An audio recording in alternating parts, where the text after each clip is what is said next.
Okay.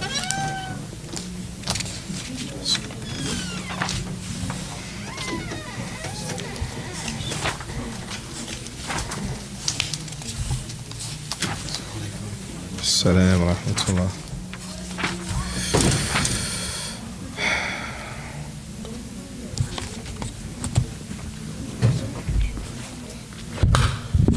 Bismillah ar-Rahman ar-Rahim. Alhamdulillah. Wassalatu wassalam ala ashraf al-anbiya'i wa mursaleen.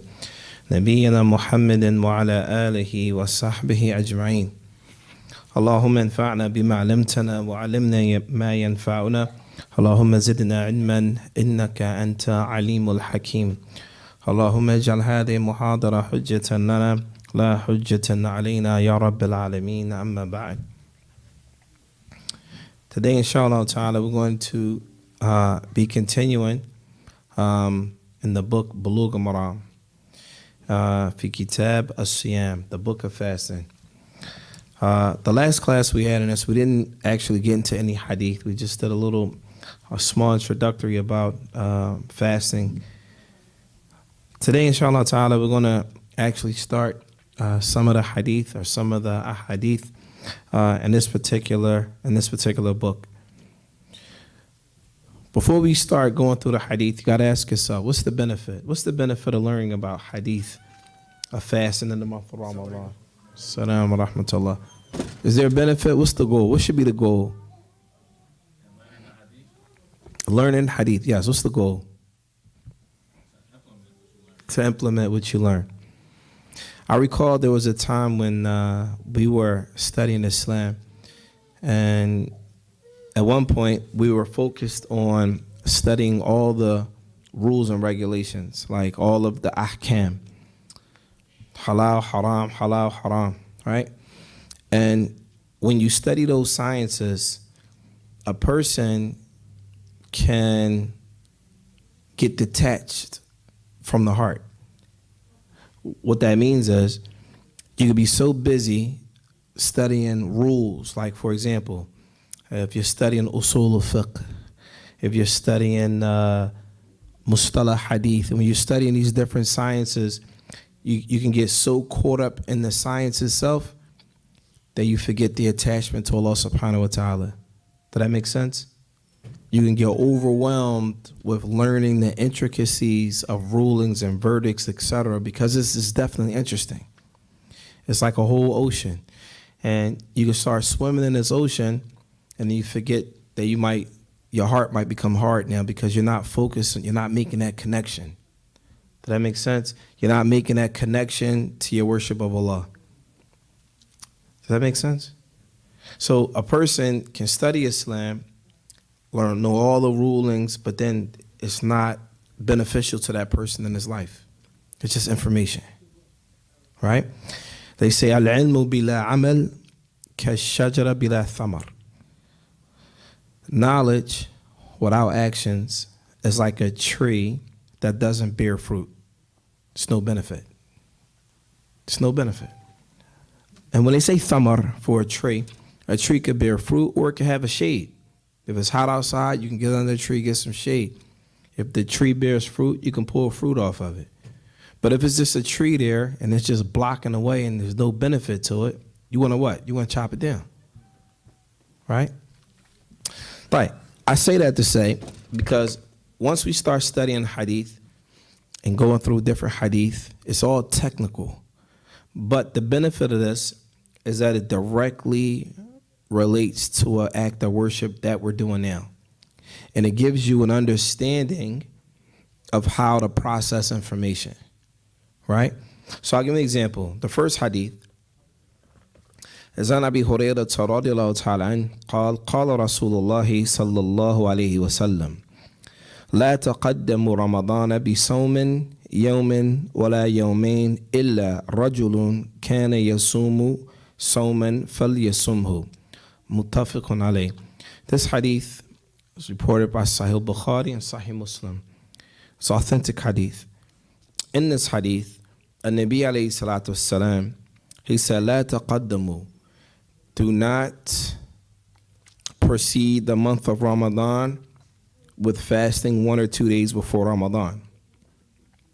except a person who fasts, and this is something that he or she normally does. All right, what do you take from this hadith?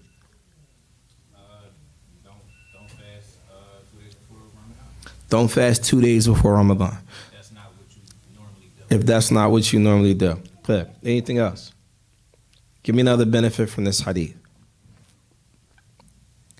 So the first question is, and we're going to get into some technical stuff.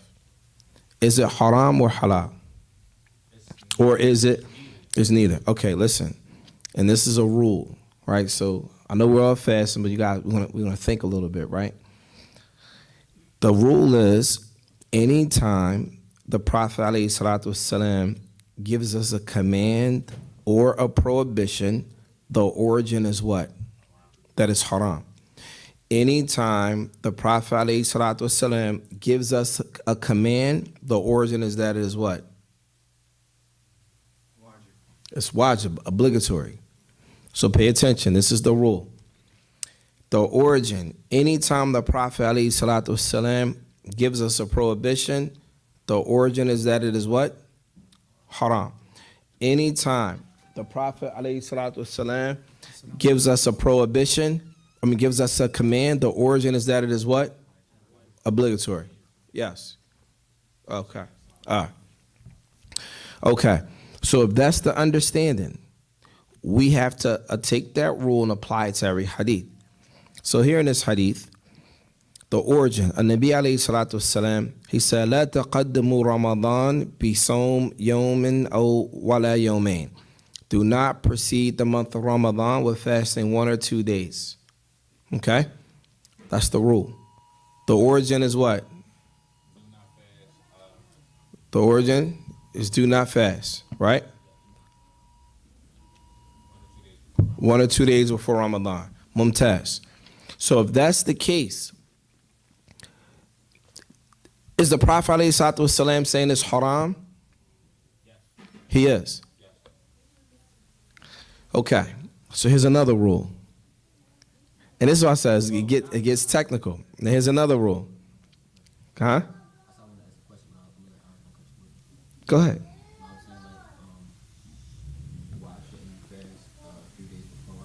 Oh, we're going to talk about that. We're going to get into that in a minute.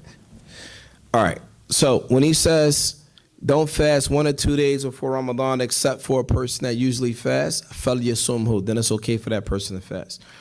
This hadith, it shows that it is hated to do. So the question now was, how does it go from being haram to being something that's not recommended? Only if it's somebody that does it. It's in the hadith. Yeah, it's in the hadith. All right, in this hadith, An-Nabi alayhi salatu wasalam, he gave the prohibition. After he gave the prohibition, he made an exception. Right? So then he made an exception for a person to do it, so therefore it's not what? It's not haram. Right? And so because of that, we have some of the ulama, they differ in regards to their interpretation of it, etc. But we're not going to get into that. The brother asks, what is the reason for that? Why would the Prophet ﷺ say that? Does anyone know?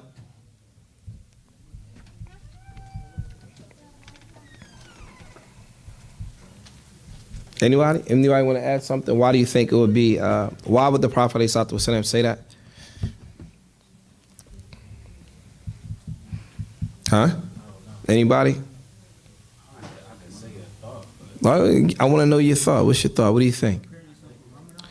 To prepare yourself for Ramadan. Okay. Someone else. Why you would say no? Yeah, why you shouldn't do it. We don't know. I don't even know how to put it in words. You can't put it in words. So where you put it at? You know how to say it. Like, I might be. Tell you. So some of them say that you're doing 2 different acts of worship and you need a clear distinction between the 2. You're doing 2 separate acts of worship and you need a distinction between the 2. One is obligatory and one is recommended. So you need a clear cut between. Allah knows best. Some of the ulama, and now in some cases, it may be obligatory for a person to fast 1 or 2 days before Ramadan. When would that be? Ahsant. If you have days to make up. So let's say, for example, you missed fasting 2 days last year. And you know Ramadan is coming in the next 2 days. It is obligatory now for you to fast the next 2 days before Ramadan. Why? Because you cannot enter into Ramadan while you have days to make up from the previous year. It's impermissible. Is that clear? It's impermissible to enter into the month of Ramadan while you have days that you didn't make up from the previous year. Tayyib. Yes. All right, so it might be a little bit off topic, but like if somebody was to abandon a salat purpose, like knowing like it's not a salat, it's like no, I'm not doing this salat, I'm not doing it. And then he thought about it like a day later, or a couple hours later, and it's time and there's a new salat in. I thought like your prayer wouldn't be accepted because your intention was to abandon it. Sure. Pay attention. So we're getting a little bit off topic because you're talking about the salat. But since you asked the question, inshallah, we're going to talk about it. If a person abandons the salat, right? What does abandon salat mean to you? What does that mean? Okay, so if he doesn't pray, so the question now is, why didn't he pray? Does he believe that is, listen, does he believe that the salat is not obligatory? Does he believe that it's obligatory and he just didn't do it? Like, why is he not praying? Or is it not praying out of laziness? Okay, laziness is a different ruling for that. In general, majority of the Salaf, the scholars of the past, they mentioned a narration where they said that ahd baynana wa baynahum as-salat. And Nabi alayhi salatu wasalam, he said that ahd baynana wa baynahum as-salat. فَمَنْ تَرَكَهَا فَقَدْ كَفَرَ. And Nabi alayhi salatu wasalam, he said the contract or the distinction between us and them is the salat. Us and them meaning the people that don't believe in Allah. He says, فَمَنْ تَرَكَهَا فَقَدْ كَفَرَ. Whoever leaves it off has disbelieved. Now, if they say they disbelieve, does that apply to you specifically or is that in general? So the ulama say it's in general. As it relates to individuals, some of the ulama differ. Some of them, they differ with regards to a person leaving off the salah out of laziness, a person leaving the salah off because they don't believe that it's wajib for him to pray. These are different rulings, right? In general, my advice to you and anyone else in this situation, you're not a scholar. You're not a what? You're not a scholar, right? You're not a person to levy verdicts on people or places, or that's not your job. What your job is, you see a brother that's not praying or a sister that's not praying, you advise them and encourage them. That's it. That's it. That's all you are obligated to do. The problem with a lot of us is that we believe that we are obligated to call people, oh, he's not praying, he's a kafir. Oh, you're not doing this, he's a mubtada, he's an innovator. That's not your responsibility. You're not qualified. Let's make that clear. You're not qualified. Most of the people in this town, I don't care if you studied or not, you're not qualified to call people innovators. You're not even qualified to make takfir on someone. Very few people are qualified, and majority of the people that sit and teach are not. That's just the reality. If anybody, they say, oh, he's not telling the truth, come see me. We can talk about it, but you're not qualified. If any of the brothers that studied in Saudi Arabia with us, you're not qualified to make tabdir on anybody. You're not qualified. Period. What does that mean to be qualified to do that? No. What does that mean, though? To be qualified, I didn't want to open this door, but it's serious. It's a serious issue. To be qualified, what does that mean? How does one become qualified? You got to take a test? You got to take a test? How do you become qualified? You got to get a certification? No. What does a certification look like? Nah. In order to be qualified to do that, you have to be learned in that lane, right? In Islam, every science has their own books and ways to study it. These brothers here in this town did not study that. How do you know? Because we all studied together. We was all there together. None of the brothers here qualified to do that, period. All right? So, and I say that because it's dangerous when you start labeling people, all these people innovators, they're this, he's a kafir, this is dangerous. Another thing is you'll find that a lot of the salaf, meaning a lot of the scholars in the past, they may have said things about people. Now, we're talking about scholars. We're not talking about people like us. We're talking about people that wrote books, that have students, that, you know, their books are public, like these real scholars that people travel around the world to go learn from, all right? They may have said things about people, but as they got older, they recanted a lot of their statements prior to their death, right? There are many situations like that because the fear of Allah subhanahu wa ta'ala, every person has a lane. And when we get into the lane of saying, oh, this person not praying, that person's praying, that person's this and that, it becomes dangerous. It becomes extremely dangerous because now you put yourself in a position that you're not qualified to speak in. Right? And I know it's easy to say these things because we don't have in our city or places people to say, hey, you can't do that. You shouldn't do that. But in reality, we shouldn't. Tell you. Any questions about that? So just to add to this, right? Remember I said the Prophet ﷺ said don't fast 1 or 2 days, right? Some of the ulama say it's haram based on the text, and some say it's hated. So I want to mention, I'll give an example here. Sheikh Taqiyuddin, meaning Sheikh al-Islam Taymiyyah, he said, لا يقرأ صوم عشر الأخير من شعبان عند أكثر علماء. Sheikh al-Islam Taymiyyah, he said that it is not hated for a person to fast the last 10 days of Sha'ban. And most of the scholars of Islam take this position. So I say all this to say, when you study fiqh, you're going to come across a hadith, and then you're going to come across people, different understandings of the hadith. So a person might say, like I would say, you would say, if the Prophet ﷺ said don't do this, then why would you do the opposite? Right? It makes sense, right? If the Messenger of Allah sallallahu alaihi wasallam, he said don't do this, then why would you come and do the opposite? Make sense? Right. When you see situations like that, and you look through the lives of the companions, radiyallahu ta'ala anhum, you may find that a Nabi alayhi salatu wasalam said, don't do this. Now, the next question is, how do we then understand the hadith? And this is very, very important. One of the most important aspects to reading hadith and understanding hadith is understanding how the companions understood the hadith. Right?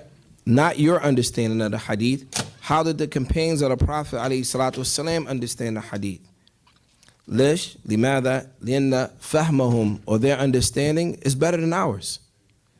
So when the Prophet ﷺ, he said, la taqaddamu sawm bi yawmin aw yawmain, right? Don't proceed fasting with 1 or 2 days. He's talking to who? He's talking to you, or he's talking to his companions?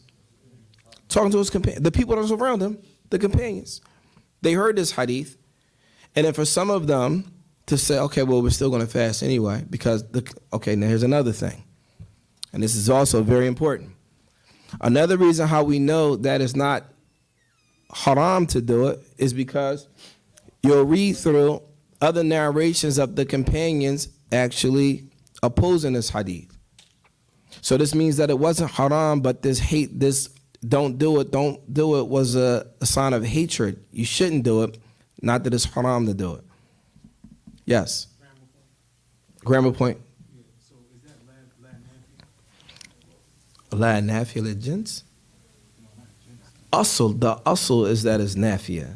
Anytime there's a command, la taqaddamu, la taf'alu, la kada. The origin is that it's a prohibition. That's the origin. That's the rule of thumb. Is it a difference between la nafi and la nafi? It is. But we're not getting into grammar points, man. It's only me and you. Right? But the moral of the story is, anytime the Prophet ﷺ, says, don't do this or do this, a command or a prohibition, the origin is that it is what? It's haram. Right? But then a person may say, well, why would Shaykh al-Islam Ibn Taymiyyah say that it's permissible? Because a person will look at that and say, see, those scholars aren't following the hadith. Right? What information do they have to say anything to the contrary of what the Prophet ﷺ said? The fi'l sahaba. Right? So this is how you learn. How you learn Islam and hadith is, you understand the hadith, and then you understand what's going on around the hadith, and then more importantly after that is you understand what the companions understood from the hadith. This is how it works. This is how it works. طيب. The next hadith. Jazakallah khair. The next hadith is An ibn Umar. Any questions about the first one? طيب. عن ابن عمر رضي الله تعالى عنهما قال سمعت رسول الله صلى الله عليه وسلم يقول إذا رأيتموه فصوموا وإذا رأيتموه فأفطروا فإن غم عليكم فاقتروا له. I think we missed the hadith. I'm sorry, we missed the hadith. This hadith عن عمار بن ياسر رضي الله تعالى عنه قال من صام اليوم الذي يشك فيه فقد عصى أبا القاسم. In this hadith, they say whoever fasts Yom Shak, the day of doubt, then they have disobeyed the Prophet alayhi salatu wasalam. Here's the problem. The ulama of Islam, the scholars of Islam, okay, so let me translate it. Whoever fasts the day of doubt have disobeyed the Prophet alayhi salatu wasalam. Well, what is the day of doubt? The day of doubt is, and here's where the scholars differ. A group of the ulama, they say the day of doubt is when you go outside. So this is what happens. On the 29th of every month, which in this case it would have been Sha'ban, they would go and look for what? Is it the 29th or the 28th? The 29th, right? All right. So when they go out and look, in Islam, the night comes before the what? The night comes before the day. So, actually, no. It'll be the night of the 30th, right? The night of the 30th, Malish. So Ramadan, or every month in the Islamic calendar is either 29 or what? 30 days, right? So on the night of the 30th night, what night would that be? So let me explain this real quick, this dynamic really quick, right? So in Islam, it's 29 to 30 days every month. The night comes before the day. So let's say the day is the 28th day of Ramadan, and then when Maghrib comes in, it's going to be the 29th night going into the day. You with me? That's always going to be every year. Then after that, on the 29th day, so right now we're the 29th day, and we're getting ready to go into the to the 30th night. If we see the moon, for example, if we see the moon, then Sha'ban was only 29 days. If we don't see the moon, then Sha'ban is how many days? 30. Is that clear? Any questions about that? Anybody confused? Then say it, Sheikh. Say you confused. All right, no, we one-on-one. All right, what time is iftar? Oh, we got a couple minutes. We're gonna have to come back to this hadith in a minute anyway. But listen, let's say, for example, every month is how many days? 29 or 30. How do we know if it's going to be 30 days? By the what? No, not the calendar, bro. We're talking about in Islam, people look at the what? The moon, right? All right. So on the 30th night comes before the what? Before the 30th day. The 30th night comes before the 30th day. In Islam, the night comes before the day. So at Maghrib, let's say, for example, today is the 28th or 29th day, right? At Maghrib, when Maghrib comes in, it's going to turn to the 30th night. Do you understand? The nights precedes the day. You don't get it. Shake your mind now. You don't want to accept it. That's what it is. You don't want to accept it. Shake. Listen. You got to embrace it. You got to accept it, man. You want to reject. No, you don't want to believe it, but that's what it is. All right? It's 29 or 30 days in every month. There's always going to be 29 days, but there's not always going to be 30 days. What determines whether it's a 30th day or not? The moon. Well, when would you go look at the moon? The 29th going into the 30th night. Well, why is it 30th night? Because Maghrib marks the new time of a different day. That's why we break our fast at Maghrib, because it marks a different day. But the night comes before the day. The night comes before the day. So it's going to be 30th night. And if we don't see the moon, then we're going to take that 30th night into the 30th day. And then the next one will be the first. You understand? All right, that's it. We're going to stop with that. We'll explain this later. I want you to marinate on that. All right? All right, so listen. If we still got time. We got 1 minute. All right, so really quick. The day of doubt is when they go out on the 30th night and they look and they see it cloudy. It's cloudy. Oh, we can't see the moon. Oh, we're going to fast anyway. Some ulama consider this the day of doubt, right? Some of them say when they go out and it's clear outside, it's like, man, we don't know if we see it or not. It's something in the sky, but we're not sure. Then we're going to fast again. Both schools of thought consider both of them to be days of doubt, right? And we're going to come back next class and explain the difference between the two. Inshallah. Subhanakallahumma wa bihamdik ashhadu an la ilaha illa anta astaghfiruka wa atubu ilayk. Assalamu alaikum wa rahmatullahi wa barakatuh. Allahu Akbar. Allah